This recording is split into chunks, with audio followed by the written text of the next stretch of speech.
কুষ্টিয়ার মানুষ বুঝো,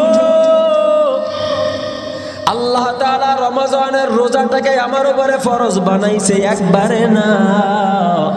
আল্লাহ তাআলা রমজানের রোজাটাকে তিনটি ধাপে তোমার আমার উপরে ফরজ বানাইয়া দিল। তিনটি ধাপ না চারটি ধাপে আল্লাহ ফরজ বানাইয়া দিল। আমার আল্লাহ সূরাতুল বাকারার 183 নম্বর আয়াতের মধ্যে জানাইয়া দেয়, ইয়া আইয়ুহাল্লাযীনা আমানু কুতিবা আলাইকুমুস সিয়াম কামা কুতিবা আলাল্লাযীনা মিন ক্বাবলিকুম লাআল্লাকুম তাত্তাকুন।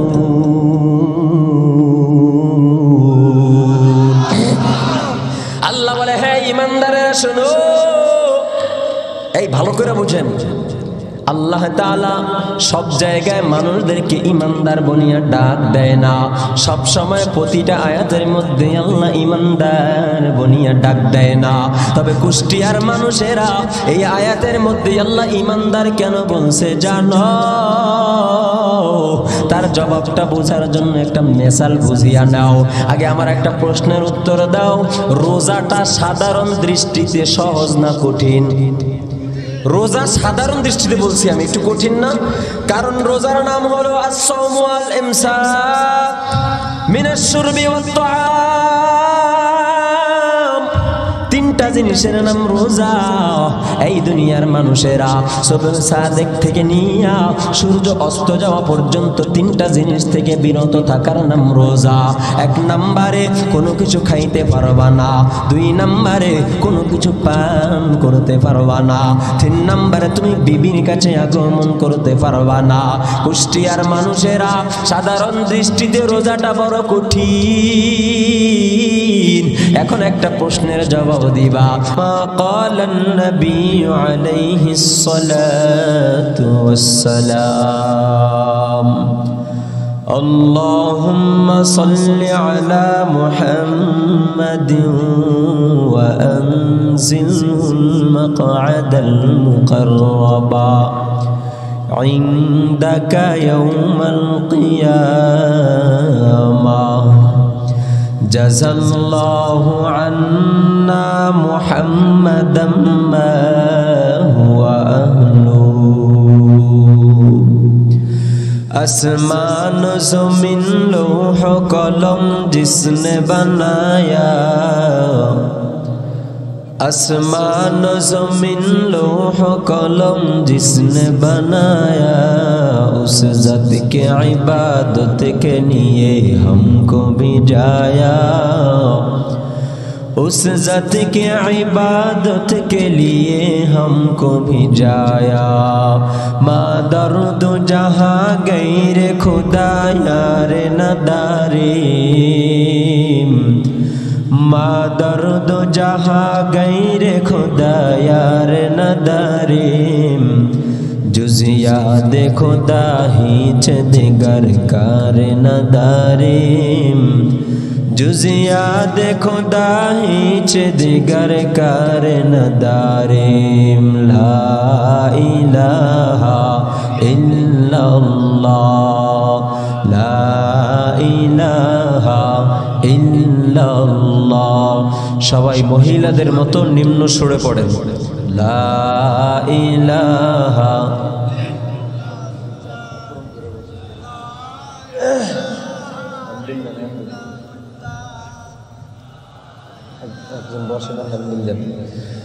লা ইলাহা ইল্লাল্লাহ, লা ইলাহা ইল্লাল্লাহ, লা ইলাহা ইল্লাল্লাহ, লা ইলাহা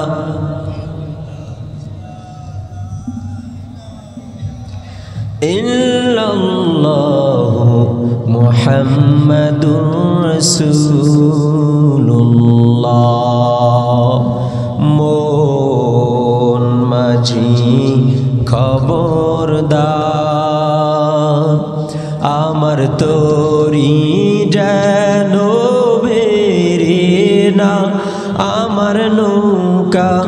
যেন ডুবে না মন মাঝি খবরদার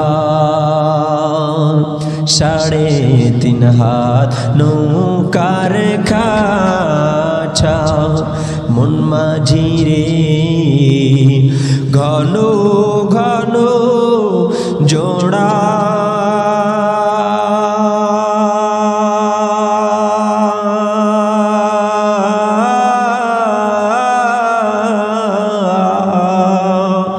সাড়ে 3 হাত নৌকার খাঁচা মন মাঝি রে ঘন ঘন জোড়া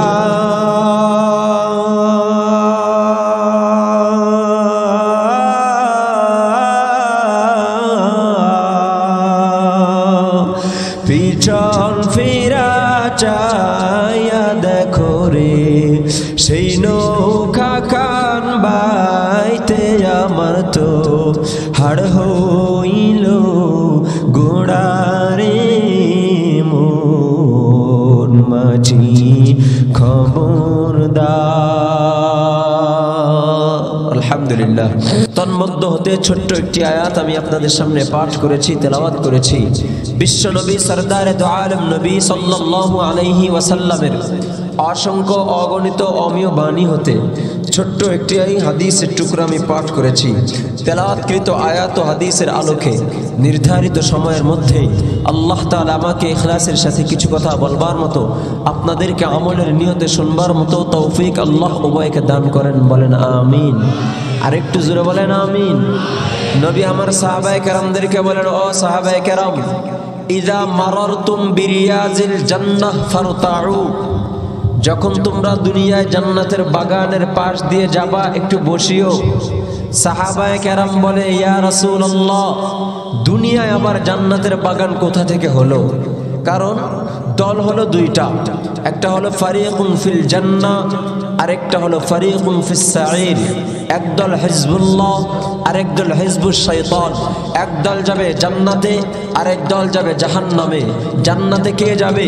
যে আল্লাহর দল হবে, যে ডানপন্থী হবে। জাহান্নামে কে যাবে? যে হিজবুল্লাহর অন্তর্ভুক্ত শয়তানের দল হবে, বামপন্থী হবে। কথা বলেন ঠিক কিনা? ডানপন্থীরা জান্নাতে, বামপন্থীরা জাহান্নামে। এটার ফয়সালা তো ইন্তেকালের পর, দুনিয়ায় তো এর ফয়সালা না। ইয়া রাসূলুল্লাহ, দুনিয়ায় জান্নাতের বাগান কোথা থেকে আসলো জানতে চাই। নবী বলে, ও সাহাবায়ে কেরাম, আসমানের নিচে জমিনের উপরে যেখানেই দেখবা আমার মাওলার বড়ত্ব নিয়ে বয়ান চলে, আল্লাহর পবিত্রতা নিয়ে বয়ান চলে, আল্লাহর বানানো জান্নাত নিয়ে বয়ান চলে, আল্লাহর বানানো জাহান্নাম নিয়ে বয়ান চলে, আমি নবীকে নিয়ে আলোচনা চলে। ও সাহাবায়ে কেরাম, সেটাই দুনিয়ার জান্নাতের বাগান। সুতরাং সেখানে বসিও। বসলে শুধু লাভই লাভ। কেমন লাভ? আজকে আমি বসে আপনাদের দিকে ফিরে বয়ান করতেছি, আল্লাহ তাআলা আরশে ফেরেশতাদের দিকে তাকায়া বয়ান করতেছে। ওয়া যাকারাহুমুল্লাহু ফী মান ইনদা। নবী হাদিসের মধ্যে বলে, বুখারীর আসাহুল কুতুবি বা'দা কিতাবিল্লাহি তাআলা আস-সাহিহুল বুখারী। কোরআনের পরে সর্বোচ্চতম বিশুদ্ধতম কিতাব হলো বুখারী শরীফ। বুখারীর মধ্যে হাদিস আসছে 4টি পুরস্কার। 4 নম্বরটা আমি বলতেছি। আল্লাহ ফেরেশতাদের দিকে তাকাইয়া বলতেছে, ও ফেরেশতারা, তাকায়া দেখো না ওই হোগলবাড়িয়া নাকি হোগলাবাড়িয়া এলাকার ওই মাঠের মাহফিলের বান্দা বান্দীদের দিকে তাকাইয়া দেখো, এরা যে মাহফিলে বসলো সন্ধ্যা রাত থেকে নিয়ে, এরা কি আমাকে দেখেছে? ফেরেশতারা বলে, না দেখে নাই। বলে, আমার বানানো জান্নাত দেখছেনি? বলে, তাও তো দেখে নাই। বলে, আমার বানানো জাহান্নাম দেখেছে? বলে, না আল্লাহ দেখে নাই। বলে, না দেখে এত পাগল? ও ফেরেশতারা, আনা উশহিদুকুম, আমি আল্লাহ তোমাদেরকে সাক্ষী বানায় রাখলাম, তোরা সাক্ষী থাকো। ওই মাঠের বান্দা বান্দীদের জিন্দেগির সব গুনাহ মাফ করে দিলাম। এখানে বসছি, গুনাহ মাফ করে দিয়েছেন কে? তাহলে বসতে পেরে খুশি না বেজার? শেষ পর্যন্ত থাকবেন না ভাগবেন? আল্লাহ আমাদের সবাইকে কবুল করেন। বলেন আমিন। সংক্ষিপ্ত সময়ে একটি কথা আমি আপনাদেরকে বুঝাই। এ দুনিয়ার জমিন, আসমান, জমিন, নদী, নালা, খাল, বিল, মানব দানব, এ সব কিছুর একজন সৃষ্টিকর্তা আছে না নাই? বলেন তো সেই সৃষ্টিকর্তার নাম কি? আরো জোরে বলেন। আওয়াজ দেন না কে ভাই? এতগুলো মানুষ, আসমান জমিন প্রকম্পিত হয়ে যাওয়ার কথা। দেশ কি স্বাধীন হয়ে গেছে নাকি? দেশ কি স্বাধীন হয়ে গেছে? 5 আগস্টের আগে আওয়াজের প্রয়োজন ছিল, এখন আর আওয়াজ দেওয়ার প্রয়োজন নাই। কথা বলেন না কেন? আছে না নাই? যদি মুসলমান দমে যাও, চূড়ান্তভাবে দেশ স্বাধীন হয়ে গেছে এটাকে মনে করে যদি নিজের আওয়াজকে বন্ধ করে ফেলো, তাহলে ওই যে পাঠ্যপুস্তক সংস্করণের কমিটি এর অন্যতম সদস্য রাখাল রাহা আমার নবীকে নিয়ে কটূক্তি করার মতো দুঃসাহস পেত না। দেশ যদি চূড়ান্তভাবে স্বাধীন হয়ে যাইত, তাহলে ওই পাঠ্যপুস্তক সংস্করণ কমিটির সদস্য অন্যতম কুলাঙ্গার রাখাল রাহা আমার আল্লাহকে নিয়ে, ইসলাম ধর্মকে নিয়ে কটূক্তি করার মতো দুঃসাহস তারা পেত না। কথা বলেন ঠিক কিনা? গত কয়েকদিন আগে আমার নবীকে নিয়ে কটূক্তি করেছে, আল্লাহকে নিয়ে কটূক্তি করেছে, ইসলামকে নিয়ে কটূক্তি করেছে। বিগত দিনে আমাদের যেদিন থেকে জন্ম হয়েছে, বুঝমান হওয়ার পর থেকে নিয়ে ইসলাম বিদ্বেষীদের বিরুদ্ধে আমরা কথা বলতেছিলাম, বলতেছি, কিয়ামত পর্যন্ত বলে যাব। আওয়ামী লীগের জামানায় বলেছি, বর্তমান সরকার, অন্তর্বর্তীকালীন সরকারকেও বলে দিতে চাই, কোন নাস্তিক যদি আমার আল্লাহকে গালি দেয়, আমার নবীকে গালি দেয়, কোরআন নিয়ে কটূক্তি করে, ইসলাম নিয়ে কটূক্তি করে, এই মুসলমান শোনো, আমার বাবাকে নিয়ে কটূক্তি করো, আমি মানতে পারি। আমার দাদাকে নিয়ে কটূক্তি করো, আমি মেনে নিতে পারি। আমার মাকে নিয়ে কটূক্তি করো, আমি মেনে নিতে পারি। আমার ভাইকে নিয়ে কটূক্তি করো, আমি মেনে নিতে পারি। কিন্তু দো জাহানের সরদার, সরদারে তো আলম নবী, হাবিবে কিবরিয়া নবী, রহমতে আলম নবী, যাকে না বানাইলে কুল কায়নাতের সরদার, আসমান জমিন কিছুই সৃষ্টি করা হতো না, সেই নবীকে নিয়ে কটূক্তি করলে মুসলমান মানতে পারে না। কথা বলেন ঠিক কিনা? সুতরাং মুসলমান ঈমানের আওয়াজকে দমন করে আর বসে থাকা যাবে না।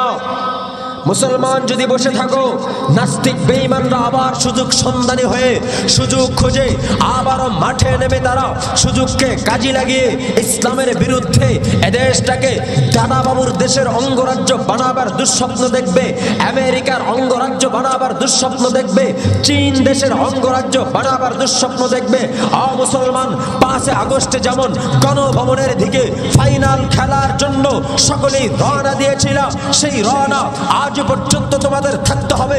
মুসলমানের দৌড় বদর থেকে শুরু হয়েছে, সংসদ পর্যন্ত গিয়ে মুসলমানের আন্দোলন থেমে যাবে। কথা বলেন ঠিক কিনা? এর আগ পর্যন্ত মুসলমান থামতে পারে না, কারণ ব্যক্তিগত জীবন, পারিবারিক জীবন, সাংসারিক জীবন, রাষ্ট্রীয় জীবন, আন্তর্জাতিক জীবন পর্যন্ত কোরআনের আইন বাস্তবায়ন করতেই হবে। কথা বলেন ঠিক কিনা? ভাইয়েরা আমার, ইসলাম ধর্ম আর হিন্দু ধর্ম, বৌদ্ধ ধর্ম, খ্রিস্টান ধর্ম আর ইসলাম ধর্মের মধ্যে ব্যবধানটা কি জানেন? হিন্দু ধর্ম তারা তাদের ধর্ম পালন করে মন্দির পর্যন্ত, মন্দিরের বাইরে তাদের আর ধর্মের কোনো কাজ নাই। খ্রিস্টান ধর্ম তারা তাদের ধর্ম পালন করে শুধুমাত্র গির্জা, এর বাইরে আর পালন করে না। বৌদ্ধ ধর্ম তারা তাদের ধর্ম পালন করে গির্জার মধ্যে, এর বাইরে আর পালন করে না। কিন্তু মনে রাখতে হবে, হিন্দু ধর্মের মধ্যে তারা রাস্তা দিয়ে কিভাবে হাঁটবে এটা তাদের ধর্মে শেখায় নাই। তারা কিভাবে খানা খাবে এটা তাদের ধর্মের মধ্যে শেখানো হয় নাই। তারা কিভাবে ঘুমাবে এটা তাদের ধর্মের মধ্যে শেখানো হয় নাই। তারা কিভাবে বসবে এটা তাদের ধর্মের মধ্যে শেখানো হয় নাই। তারা কিভাবে বিবির সাথে মেলামেশা করবে এটা তাদের ধর্মের মধ্যে শেখানো হয় নাই। কিন্তু কুষ্টিয়ার মানুষ, মেহেরপুরের মানুষ শুনে নাও, ইসলাম এমন একটা ধর্ম, ইসলাম ধর্মের কাজ মুসলমানদের জন্য শুধুমাত্র মসজিদেই, হিন্দুদের মতো মন্দিরে যেমন ক্ষান্ত হয়ে যায়, মুসলমানদের কাজ শুধুমাত্র মসজিদেই ক্ষান্ত নয়, মুসলমানদের কাজ শুধুমাত্র মাদ্রাসাতেই ক্ষান্ত নয়। আমার নবী ইসলাম ধর্মের মাধ্যমে, আল্লাহ তাআলা আমার নবীর মাধ্যমে মুসলমান হাঁটবে কিভাবে ইসলাম শিখিয়েছে, মুসলমান বসবে কিভাবে ইসলাম শিখিয়েছে, মুসলমান ঘুমাবে কিভাবে ইসলাম শিখিয়েছে, মুসলমান বিবির কাছে গমন করবে কিভাবে ইসলাম শিখিয়েছে, মুসলমান খানা খাবে কিভাবে ইসলাম শিখিয়েছে, মুসলমান মসজিদে ঢুকবে কিভাবে ইসলাম শিখিয়েছে মুসলমান মসজিদ থেকে বের হবে কিভাবে, ইসলাম শিখিয়েছে মুসলমান কিভাবে ঘরে ঢুকবে, ইসলাম শিখায় মুসলমান কিভাবে ঘর থেকে বের হবে, ইসলাম শিখায় মুসলমান কিভাবে সংসার চালাবে, ইসলাম শিখায় নাই। কথা বলেন, ইসলাম শিখায় নাই। মুসলমান কিভাবে সংসার চালাবে এটাও ইসলাম শিখিয়েছেন। সুতরাং মুসলমান প্রস্তুতি থাকতে হবে। আওয়াজকে দমন করলে হবে না।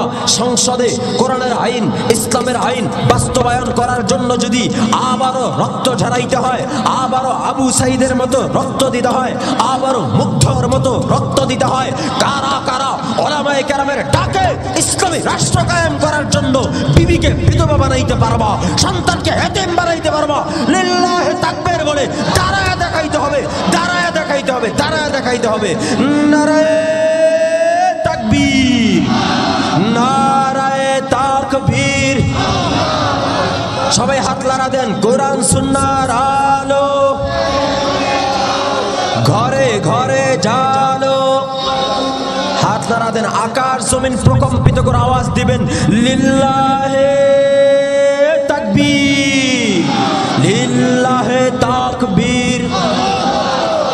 দাঁড়ায় থাকেন, বসবেন না, দাঁড়ায় থাকেন। কষ্ট পাবেন, শুধুমাত্র 30 সেকেন্ড সময় নেব। কষ্ট পাবেন, হাত দুটো জাগাবেন।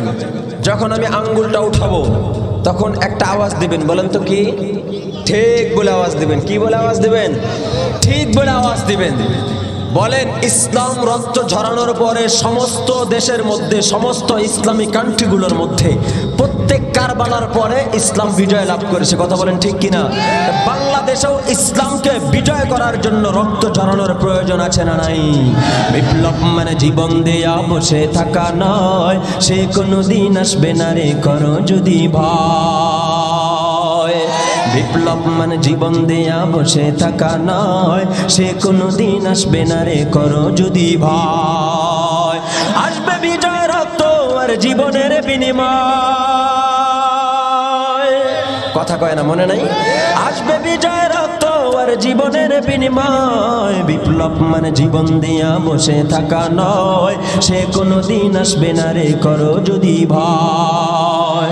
কোথা থেকে কোন ভিন দেশি শকুন আমার দেশে এসে সেবার নামে বসলো জুড়ে মির্জাফরের বেশে। ওদের করতে নাচতে না বুঝ, ওদের করতে নাচতে না বুঝ, হতে হবে নির্ভয়। বিপ্লব মানে জীবন দেয়া বসে থাকা নয়, সে কোনোদিন আসবে না রে করো যদি ভয়। নারায়ে তাকবীর। একটা স্লোগান দেবা, এই পাঠ্যপুস্তক সংস্করণ কমিটির রাখাল রাহা সুস্পষ্ট ভাষায় আজকের হাজার হাজার জনতার মঞ্চ থেকে ঘোষণা দিয়ে জানিয়ে দিলাম, আবারও যদি তুমি তওবা না করো, আমার নবীকে নিয়ে কটূক্তি করেছো, আল্লাহকে নিয়ে কটূক্তি করেছো, যতক্ষণ পর্যন্ত তওবা করবা না, আল্লাহকে নিয়ে কটূক্তি করা যদি হয় তোমার স্বাধীনতা, আমি বলবো তাওহীদি জনতার মুসলমানদের দায়িত্ব হলো তোমার কল্লাকে আলাদা করে দেওয়া। কথা বলে ঠিক না? এই মুসলমান ওলামায়ে কেরাম যদি এই নাস্তিক রাখাল রাহার বিরুদ্ধে মাঠে ডাক দেয়, কারা কারা মাঠে গলাকে জিহাদের ময়দানে ছেড়ে দিতে পারবা? নারায়ে তাকবীর। আল্লাহ কবুল করেন। বসে যাও। নাস্তিকদের বিরুদ্ধে মাঠে থাকার দরকার আছে না নাই? আল্লাহ আমাদের সবাইকে জিহাদের ময়দানে শহীদি মরণ দিয়ে, শাহাদাতের মর্যাদা দিয়ে কবরে যাওয়ার মতো তৌফিক দান করেন। বলেন আমিন। টিস্যু দাও, টিস্যু দাও। ভাইয়েরা আমার, রাগ করেছেন, কষ্ট পেয়েছেন, একটু দারপাক রব্বুল আলামিন লক্ষ লক্ষ কোটি কোটি মাখলুক প্রেরণ করেছেন। সমস্ত মাখলুকগুলোর মধ্যে হতে শ্রেষ্ঠ মাখলুক মানুষ। এ কথা তো ঠিক, একটু ভালো করে বুঝবেন। বলেন তো, কোরআনের মতো দ্বিতীয় আর বিশুদ্ধতম কোনো কিতাব আছে? সেই কোরআন আল্লাহ আমাদেরকে দিয়েছেন, সেই কিতাব আল্লাহ আমাদেরকে দিয়েছেন। বলেন তো, পৃথিবীর জমিনে সবচেয়ে শ্রেষ্ঠ মহামানব নবী কোনজন? আমার রসুল। সেই নবী আল্লাহ আমাদেরকে দিয়েছেন। কোরআন কিতাব পেলাম দামি, নবী পেলাম দামি, মাখলুক হলাম দামি। আসমান জমিন নদী নালা খাল বিল সব আল্লাহ সৃষ্টি করেছেন, কিন্তু আল্লাহ তাআলা আসমানকে শ্রেষ্ঠ বানান নাই, জমিনকে শ্রেষ্ঠ বানান নাই, নদী নালা খাল বিল দুনিয়ার অন্য কোনো মাখলুককে শ্রেষ্ঠ বানান নাই, শুধুমাত্র মানুষকে আশরাফুল মাখলুকাত বানিয়েছেন। তাহলে মাখলুক হলাম শ্রেষ্ঠ, কোরআন পেলাম, কিতাব পেলাম শ্রেষ্ঠ, নবী পেলাম শ্রেষ্ঠ, উম্মত হলাম শ্রেষ্ঠ। কথা ঠিক কিনা? উম্মত হলাম শ্রেষ্ঠ। কয়টা দামি জিনিস পাইলাম? 4টি পাইলাম। 5 নম্বরে পৃথিবীর জমিনে যত ধর্ম আছে সব ধর্ম প্রত্যাখ্যাত, ইসলাম ধর্মই একমাত্র শ্রেষ্ঠ ধর্ম, সঠিক ধর্ম। ঠিক কিনা? শ্রেষ্ঠ ধর্ম আল্লাহ আমাদেরকে দিয়েছেন। তাহলে মাখলুক হলাম দামি, ধর্ম পেলাম শ্রেষ্ঠ, সঠিক ধর্ম, নবী পেলাম শ্রেষ্ঠ, উম্মত হলাম শ্রেষ্ঠ, কোরআন পেলাম শ্রেষ্ঠ, কিতাব পেলাম শ্রেষ্ঠ।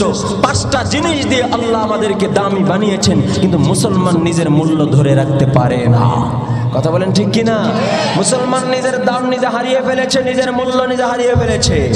ভাইরা আমার, সেদিকে আমি যাব না, কিভাবে হারিয়েছে সেটা আমার আলোচ্য বিষয় নয়। তো আমি যেটা বোঝাতে চাই, আল্লাহ তাআলা আমাদেরকে দুনিয়ায় পাঠানোর পরে কিছু ডিউটি দিয়েছেন। কথা ঠিক? 5টা ডিউটি মৌলিক। বুনিয়াল ইসলামু আলা খামসিন, শাহাদাতি আল্লা ইলাহা ইল্লাল্লাহ ওয়া আন্না মুহাম্মাদার রাসূলুল্লাহ ওয়া ইকামিস সালাহ ওয়া ইতাইজ যাকাহ ওয়াল হজ্জি মান ইসতাতাআ ইলাইহি সাবিলা ওয়া সাওমি রমাদান। আল্লাহ ঈমানদার বানানোর পরে আমাদেরকে 5টি ডিউটি দিয়েছেন। ঈমান দেওয়ার পরে 4টি ডিউটি। 1 নম্বরে নামাজ, 2 নম্বরে যাকাত, 3 নম্বরে হজ, 4 নম্বরে রমাদানের রোজা। কথা বলেন ঠিক কিনা? বলেন তো, চলমান শাবান, সমাগত রমাদান, আর মাত্র কয়দিন বাকি রমাদানের? আর মাত্র 5 থেকে 6 দিন বাকি, বা 5 দিন মনে হয়। আর মাত্র রমাদানের 5 দিন বাকি। ভাইরা আমার, আমি যেটা বোঝাতে চাই ভালো করে বোঝেন। আপনার সন্তান যদি ইতালি থেকে আসে, অনেক দিন পরে ফোন দিল, বাবা আমি ইতালি থেকে আসতেছি, বলেন তো বাবার মনে আনন্দ লাগবে কি লাগবে না? বাজারে ঘাটে হুজুর দোয়া করেন, কেন আমার সন্তান আসতেছে, এত বছর পরে বিবাহের আয়োজন করব, দোয়া করিয়েন। সন্তান আসলে আনন্দ লাগে। ধরে নেন আপনি স্বর্ণ ব্যবসায়ী, এখন স্বর্ণের ভরি কত দাম হতে পারে? 1 লাখ বা 1.5 লাখ টাকা। স্বর্ণ ব্যবসায়ী, মনে করেন আপনি স্বর্ণ ব্যবসায়ী, এখন 1 থেকে 1.5 লক্ষ টাকা স্বর্ণ 1 ভরির দাম।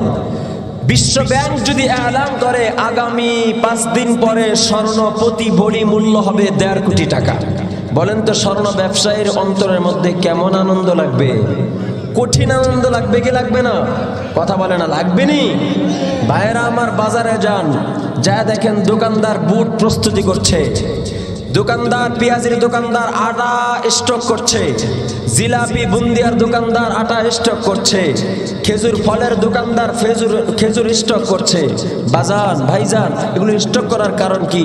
বলে আর মাত্র 5 দিন আমি খেজুর বিক্রেতার শুভ দিন, আর মাত্র 5 দিন আমি জিলাপি বিক্রেতার শুভ দিন, আর মাত্র 5 দিন আমি মুড়ি বিক্রেতার শুভ দিন, আর মাত্র 5 দিন আমি পেঁয়াজি বিক্রেতার শুভ দিন। কথা বলেন ঠিক কিনা? যা দেখেন তাদের মনে আনন্দ শুরু হয়ে গেছে। কথা ঠিক? কারণ 1 মাসে কয় মাসের ব্যবসা করবে? মাত্র 2 থেকে 3 মাসের ব্যবসা করবে তারা রমজানে 1 মাসে, তাতেই তাদের এত পূর্বে থেকে আনন্দের ঢল নেমে যায়। মুসলমান রমজানের পূর্বে কেমন আনন্দের ঢল নামা উচিত ছিল? মুসলমানদের তো রমজানটা আখিরাতের লাইনে ব্যবসা। আমি তো বলি, তারা যদি দুনিয়ার লাইনে বলতে পারে আর মাত্র 5 দিন পেঁয়াজি বেচার শুভ দিন, আর মাত্র 5 দিন জিলাপি বেচার শুভ দিন, তাহলে আমি বলবো আর মাত্র 5 দিন একটি নফলে ফরজে দামি হওয়ার শুভ দিন। কথা বলেন ঠিক কিনা? আর মাত্র 5 দিন একটি ফরজে 70 গুণে দামি হওয়ার শুভ দিন। কথা ঠিক? মুসলমানের অন্তরে আনন্দের ঢল নামা উচিত ছিল, কিন্তু রমজান আসলে মুনাফিকদের অন্তরে জ্বালা পোড়া শুরু হয়ে যায়। ঠিক কিনা? আল্লাহ আমাদের সবাইকে রমজানের রোজাগুলো সঠিকভাবে পালনের মতো তৌফিক দান করেন। ভাইরা আমার, যেটা বলতে চাই ভালো করে খেয়াল করেন, এই রমজানের রোজাটাকে আল্লাহ পাক রব্বুল আলামিন 4টি ধাপে ফরজ করেছেন। কয়টি ধাপ? কথা বলে না, কয় ধাপ? মদ খাওয়া জায়েজ না হারাম? হারাম। মদ এক যুগে হালাল ছিল, আল্লাহ রসুলের জামানায় একটা সময় মদ পান করা, শরাব পান করা হালাল ছিল, কিন্তু আল্লাহ তাআলা একবারে শরাবটাকে হারাম করে নাই, বরং আল্লাহ 3টি ধাপে শরাব হারাম করেছেন। 1 নাম্বার, আল্লাহ জানাইলেন, এই দুনিয়ার মানুষেরা, যেই মদটা তোমরা পান করো এই মদের মধ্যে ভালোরও দিক আছে, খারাপেরও দিক আছে। যেই মদটা তোমরা পান করো এটার মধ্যে ভালোরও দিক আছে, খারাপেরও দিক আছে। এই ঘোষণা পাওয়ার পরে কিছু সাহাবায়ে কেরাম মদ পান করা ছেড়ে দিয়েছেন। এরপরে আল্লাহ তাআলা দ্বিতীয় ধাপে নাজিল করে দিলেন, হে দুনিয়ার মানুষেরা, তোমরা যেই মদ পান করো এই মদ পান করিয়া তোমরা মসজিদের ধারে কাছেও আসিও না। যেই শরাব তোমরা পান করো এই শরাব পান করা অবস্থায় নামাজের মধ্যে তোমরা যাইও না। সাহাবায়ে কেরাম বলে, যেই জিনিস খাইলে মসজিদে যাওয়া যাবে না, যেই জিনিস খাইলে নামাজ পড়া যাবে না, সেটা খাবোই বা কেন? দ্বিতীয় ধাপে কিছু কিছু সাহাবায়ে কেরাম মদ পান করা আবার ছেড়ে দিলেন। তৃতীয় ধাপে আল্লাহ বললেন, এই দুনিয়ার মানুষ শোনো, হুররিমাত আলাইকুমুল মাইতাতা ওয়াদ-দামা ওয়া লাহমাল খিনজির। এই আয়াতের মধ্যে আল্লাহ তাআলা জানাইয়া দিলেন, এই দুনিয়ার মানুষেরা, এখন সুস্পষ্ট ভাষায় আমি আল্লাহ ঘোষণা দিয়া দিলাম, মদ হারাম। কয় ধাপে হারাম করছে? 3 ধাপে হারাম করছে। আল্লাহ আমি যেটা বুঝাইতে চাই, এই কুষ্টিয়ার মানুষ বুঝো, আল্লাহ তাআলা রমজানের রোজাটাকে আমার উপরে ফরজ বানাইছে একবারে না। আল্লাহ তাআলা রমজানের রোজাটাকে 3টি ধাপে তোমার আমার উপরে ফরজ বানাইয়া দিল। 3টি ধাপ না 4টি ধাপে আল্লাহ ফরজ বানাইয়া দিল। আমার আল্লাহ সূরাতুল বাকারার 183 নম্বর আয়াতের মধ্যে জানাইয়া দেয়, ইয়া আইয়ুহাল্লাযীনা আমানু কুতিবা আলাইকুমুস সিয়াম কামা কুতিবা আলাল্লাযীনা মিন ক্বাবলিকুম লাআল্লাকুম তাত্তাকুন।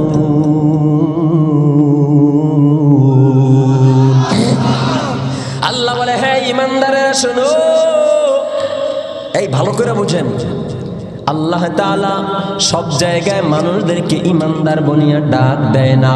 সব সময় প্রতিটা আয়াতের মধ্যে আল্লাহ ঈমানদার বনিয়া ডাক দেয় না। তবে কুষ্টিয়ার মানুষেরা, এই আয়াতের মধ্যে আল্লাহ ঈমানদার কেন বলছে জানো? তার জবাবটা বোঝার জন্য একটা মেসাল বুঝিয়া নাও। আগে আমার একটা প্রশ্নের উত্তর দাও, রোজাটা সাধারণ দৃষ্টিতে সহজ না কঠিন? রোজা সাধারণ দৃষ্টিতে বলছি আমি, একটু কঠিন না? কারণ রোজার নাম হলো আস-সাওমু ওয়াল ইমসাক মিনাশ শুরবি ওয়াত তাআম। 3টা জিনিসের নাম রোজা।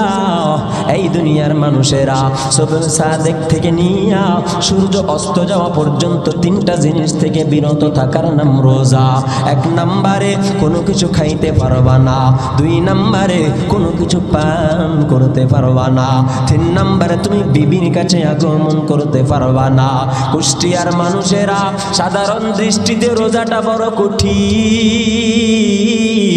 এখন একটা প্রশ্নের জবাব দিবা, এই ভাইরা রে, আজকে যদি আপনাদের এলাকার একটা যুবক প্রেমিকারে ডেকে ডেকে ফোন দিয়া বলে, এই আমার সখিনা রে, এই আমার জরিনা রে, এই আমার বান্ধবী রে, রাত 1টা 2টা 3টার সময় তোমার সাথে আমার পার্সোনাল সাক্ষাৎ আছে, তোমার সাথে আমার পার্সোনাল দেখা করা লাগবে, তোমার সাথে আমার পার্সোনাল কথা আছে। প্রেমিক যদি প্রেমিকাকে বলে, আবার যদি প্রেমিকা প্রেমিকরে বলে, চিল্লায় বলবা রাত 1টা 2টা 3টার সময় প্রেমিকের ফোন পাইয়া প্রেমিকা যাবে কি যাবে না? যাবে নি? কেন যাবে? বলে মহাব্বত। বলেন তো, রাত 3টা 4টার সময় ঘুম কাজা কইরা ঠান্ডার মধ্যে দেখা করতে যাওয়া সহজ না কঠিন? কঠিন না? কিন্তু কঠিনটা সহজ হইল কেন? মোহাব্বত। এই মাশাআল্লাহ বয়ান বুঝতেছে।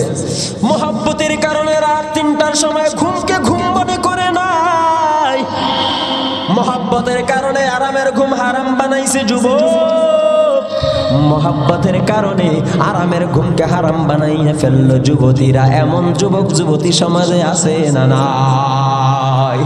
আজকেও কিছু যুবক আছে, তারা আজকে ডেট দেওয়া ছিল অমুক দিন সাক্ষাৎ হবে, কথা বলেন না কেন? এই যুবক রে, আজকে তুই সাক্ষাতের জন্য আসছো না, না মাহফিলের ময়দানে বসিয়া যাও, চোখের পানি ছাড়িয়া কান্না করো, আমার আল্লাহ তোমার জিন্দেগির সব গুনাহ মাফ করে দিতে পারে। যুবকেরা রে, আজকে প্রেমিকার জন্য পাগল হইয়া গেলা, যুবকেরা রে আজকে নাপাক জিনিসের জন্য পাগল হইয়া গেলা। অথচ মাহফিলে বসিয়া মহিলা প্যান্ডেলে ডিউটি বাদ দিয়া তোমার এই মাঠে বসা উচিত ছিল, কারণ মদিনাওয়ালা নবী তো বলে দুর্ভাগ্যের তুমি দুর্ভাগ্য বড় হতভাগা। যদি তোমার মধ্যে 4টি আলামত দেখো তাহলে মনে করবা তুমি বড় হতভাগা, দুর্ভাগ্য, কপাল ভরা। 1 নাম্বার, এই মাইকের সাউন্ড কমায় দিচ্ছেন কেন বলিও মনিটরের। 1 নাম্বার হতভাগার আলামত নবী আমার জানাইয়া দেয়, আরবাআতুম মিনাশ শিকাই, এই উম্মতের আরে এই 4টি আমল যদি তোমাদের মধ্যে থাকে, এই 4টি আলামত যদি তোমার মধ্যে থাকে, মনে করিয়ে তুমি বড় কপাল পোড়া। 1 নাম্বার হলো জুমুদুল আইন। কুষ্টিয়ার মানুষ মনটারে জিগাও, আমার নবীর হাদিস অনুযায়ী তোমার মধ্যে এই আলামত গুলো আসেনি। 1 নাম্বারে নবী জানাইয়া দেয় জুমুদুল আইনি, চোখের পানি যেই উম্মতের বন্ধ হয়ে যাবে ওই উম্মতের বড় হতভাগা, কপাল ভরা। এবার নিজের মনটারে জিগাও, কোরআনের ময়দানে বসিয়া গেলাম, একটা বারো তো হুজুরের বয়ান শুনিয়া চক্ষু দিয়া পানি বের হলো না, মনে হয় বুঝি আমি নবীজির কপাল ভরা উম্মতের মধ্যে পড়িয়া গেলাম। এই যুবকেরা রে, মহিলা প্যান্ডেলে ডিউটি ছেড়ে দাও, সব ছেড়ে প্যান্ডেলে বসো, এখানে বসিয়া চোখের পানি ছেড়ে যদি তওবা করতে পারো, জীবনের পিছনের সব গুনাহ মাফ করে দিবেন তিনি একজন। চিল্লায়া বলেন কে? রাত 1টা 2টা 3টার সময় প্রেমিক প্রেমিকার ফোন পাইয়া হাজির হয়ে যায়, হারাম ঘুম বানাইছে, আরাম হয়ে গেছে এখন সাক্ষাৎ করা। কারণটা কি? বলে মহব্বত যখন থাকে কঠিনটাও সহজ হয়ে যায়। কিন্তু আমি জাকারিয়া মাহমুদি যদি বলি, এই যুবক রে, আজকে রাত 3টার সময় আমার বাসার পাশে যায় আমার সাথে সাক্ষাৎ করবা, আজকে রাত 3টার সময় আমি আজকে যেখানে থাকবো সেখানে যায় আমার সাথে মোলাকাত করবা, তোমার সাথে আমার কথা আছে, তাকায়া দেখবে ওই যুবক রাত্রের বেলায় ঘুম ভাঙবে না। ঘুম যদি ভেঙেও যায় তাহলে চিন্তা করবে, হায় হায় এত ঠান্ডার মধ্যে হুজুরের কাছে গিয়ে সাক্ষাৎ করা এটা আমার জন্য সম্ভব না। সকালে আমি ফোন দিয়ে বলবো, হুজুর গো, রাত্রের বেলা ঘুমের কারণে টের পাই নাই, আসতে পারি নাই, ঠিক কিনা? আমার এখানে আসতে পারে নাই, প্রেমিকার কাছে প্রেমিক চলে গেল, কারণ হলো মহব্বত।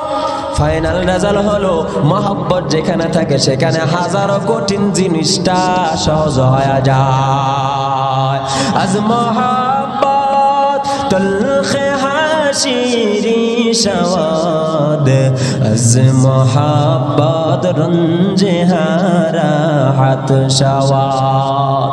আমি যদি বলি, এই বাবারে আজকে 2 ঘন্টা রৌদ্রের মধ্যে দাঁড়াইয়া থাকবা, এই মেহেরপুরের মানুষেরা রে, আমি যদি বলি আজকে 2 ঘন্টা রৌদ্রের মধ্যে দাঁড়াইয়া থাকবা, সহজে কোনো মানুষ দাঁড়াইতে চাবে না। কিন্তু যদি বলি বাজান 2 ঘন্টা যদি রৌদ্রে দাঁড়াও, তোমাকে 10,000 টাকার পুরস্কার দেওয়া হবে। তাকায়া দেখবেন রৌদ্রে দাঁড়ানোর জন্য প্রতিযোগিতা লেগে যাবে, ঠিক কিনা? কারণটা কি জানো? টাকার সাথে মহব্বত। এই মেহেরপুরের মানুষ শোনো, রমজানের রোজাটা সাধারণ দৃষ্টিতে বড় কঠিন। আল্লাহ বলে, এই বান্দা তোর উপরে তুই কঠিন মনে করতে পারো, আমি আল্লাহ তোকে ইয়া আইয়ুহান নাস বলিয়া ডাক দিলে এটা দূরের সম্পর্ক হয়ে যায়। আমি আল্লাহর সাথে সম্পর্কের মধ্যে একটা দূরত্ব তৈরি হইয়া যায়। এই জন্য আমি আল্লাহ অন্য আয়াতে ইয়া আইয়ুহান নাস বলে ডাক দিছি, কিন্তু এই আয়াতের মধ্যে আমি আল্লাহ ইয়া আইয়ুহাল্লাযীনা আমানু বলে ডাক দিছি। তার মানে কি জানো? ও মেহেরপুরের মানুষেরা বুঝো, আল্লাহ অন্য আয়াতে বলে আল্লাহু ওয়ালিয়ুল্লাযীনা আমানু।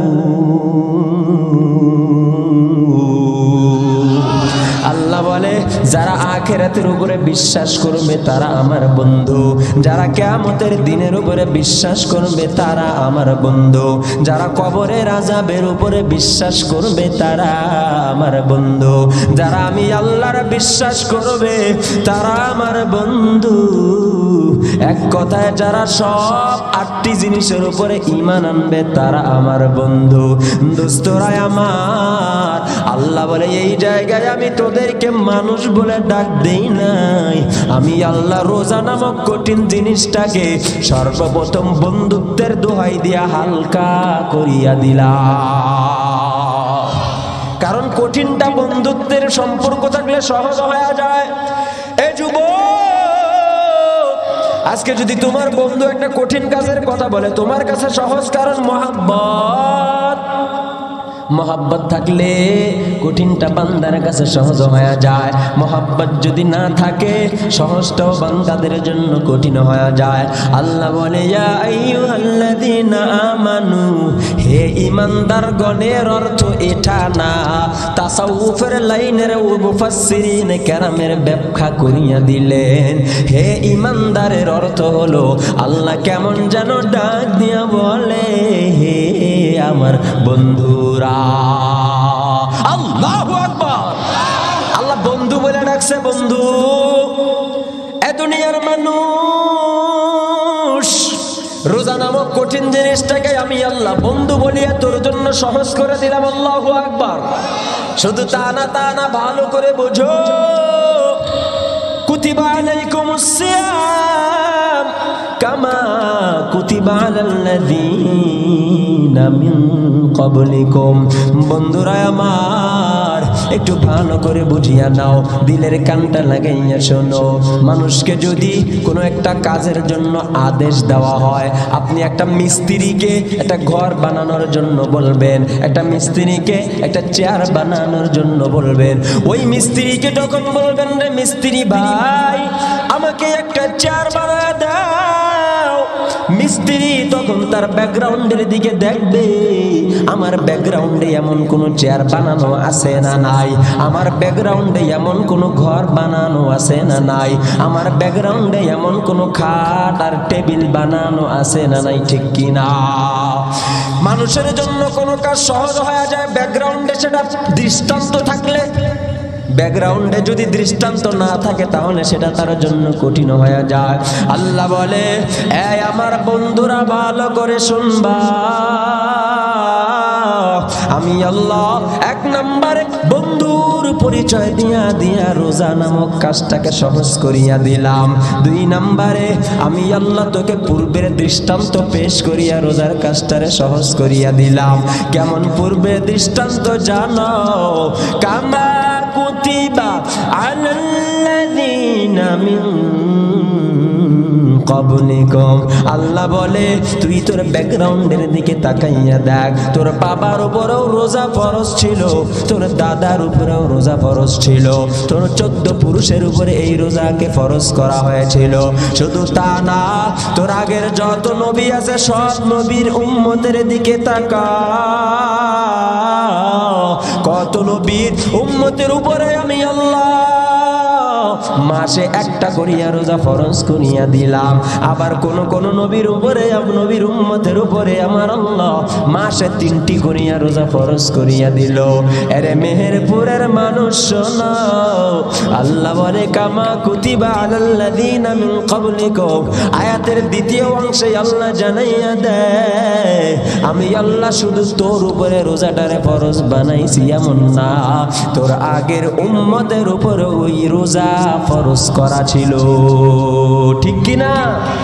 ভাইরা আমার, 1 নম্বরে আল্লাহ বন্ধুত্বের দোহাই দিলেন। 2 নম্বরে আল্লাহ পূর্বের দৃষ্টান্ত পেশ করলেন। 3 নম্বরে আমার আল্লাহ জানাইয়া দেয়, কামা কুতিবা আলাল্লাযীনা মিন ক্বাবলিকুম লাআল্লাকুম তাত্তাকুন।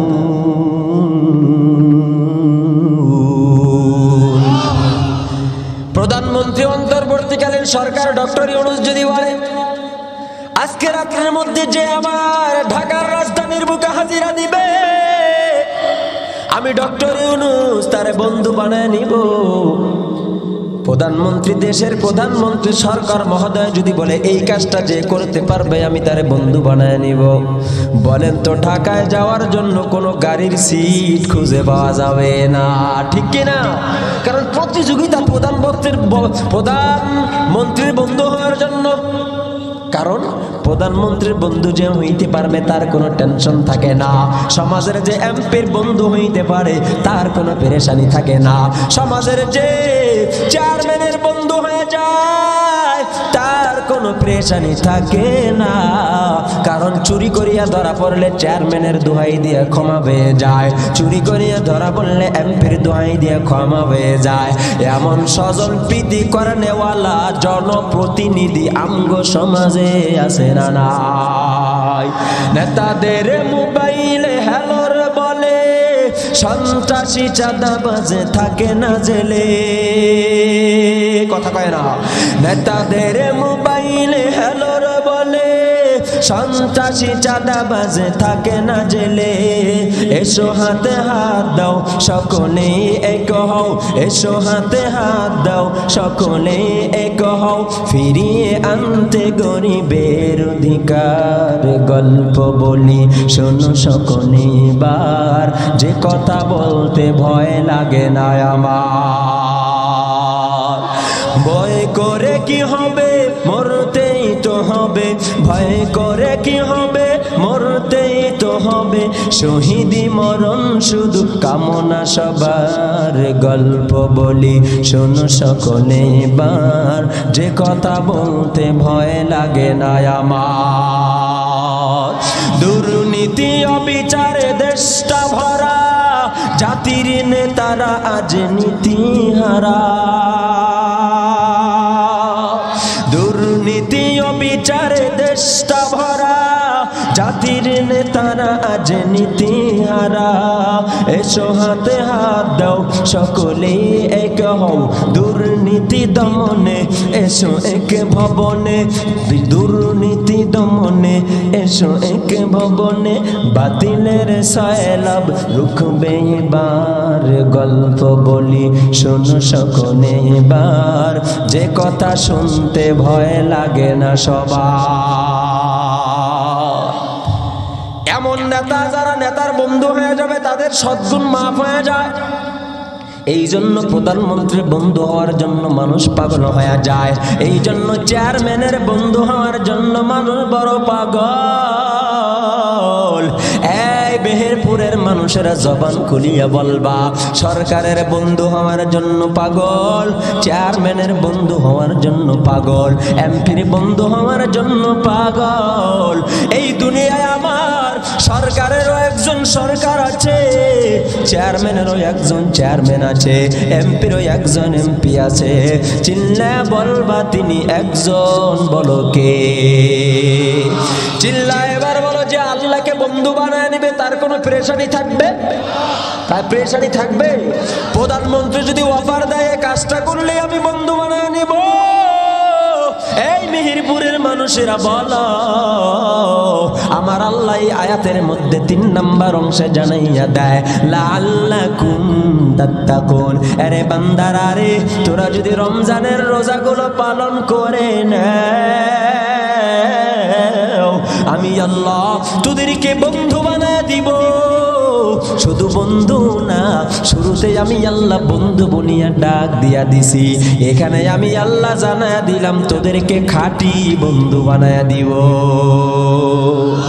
খাঁটি বন্ধু বানায়া দিবে আমার আল্লাহ, লাআল্লাকুম তাত্তাকুন। এই রমজানের রোজা যদি রাখো, আমি আল্লাহ মুত্তাকি বানায়া খাঁটি বন্ধু বানায়া দিব। কারণ ইন আউলিয়া ইল্লাল মুত্তাকুন।